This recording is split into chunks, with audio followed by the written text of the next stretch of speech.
Moikka moi! Nyt on tämän viikon testin aika ja tähän liittyy kuuma ilma ja todella iso jäätelötötterö. Eli tällä viikolla testataan, että sotkeeko jäätelö aina auton penkit. Toivottavasti ei, koska meillä on valkoiset nahkapenkit ja vähän liikaa jäätelöä yhteen mahaan. Katsotaan miten käy. Voiko tää olla lämmin? Tää on tosi kuuma. Oota, mä pitää tätä. Hei, sulla on jo vaaleanpunasta. Tää sulaa jo. No mä tiedän, mutta kun me ei voida liikkua. Tää on niin kuuma. Mä en pysty nuoleen näin paljon. Me saatiin tää liikenteessä, että auto. Mitä nyt tehdään? Tuo on niin kylmä. Katso tätä autoa. Ei lopeta. Ja jätki. Sun reisiin menee. Mä tiedän. Mä voin nuolla ne pois sieltä. Tämähän menee hyvin. Ne menee.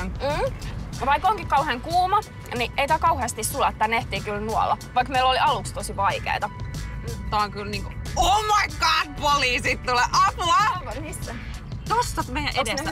Ei, mä tiedä, kato mä en näe niitä. Apua, et varmaan vilkuta. Tiedätkö, jos sen pysäytää... Mä oon etkä nainen. Herra Jumala, sä olet hävytön!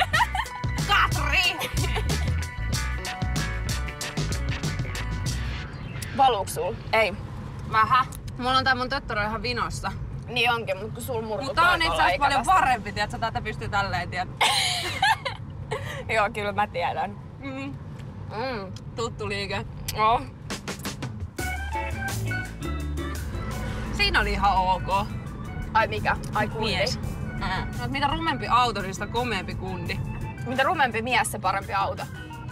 Niin. Hyvin tämmönen. Mutta mä ymmärrän, miksi mä saan sormea. Miksi? Tunne suuhun se. Suuhun vaan. Suuhun vaan ilman mitään sormileikkejä. Ei tässä nyt niin huonosti käynyt, mitä luultiin. Nyt tää pallo kädessä. Kato! Nuole. Ihan hyvät jäätelöt, tosin mikäli ei halua valkoista nahkasisustusta menevän pilalle ja omia vaatteita ja käsiä ja hiuksia ja naamaa, niin kannattaa ehkä syödä täällä rannalla ne jäätelöt ennen kuin lähtee ajamaan. Syödään ensi kerralla jäätelöt rannalla. Joo, syödään. Joo. Eikä oteta ehkä sitä 3 palloa heti kärkeen. Ei, otetaan 5. Se on meidän testin tulos. Mut ensi kerralla blondit testaa taas. Muista kattoo. Nähdään ensi viikolla.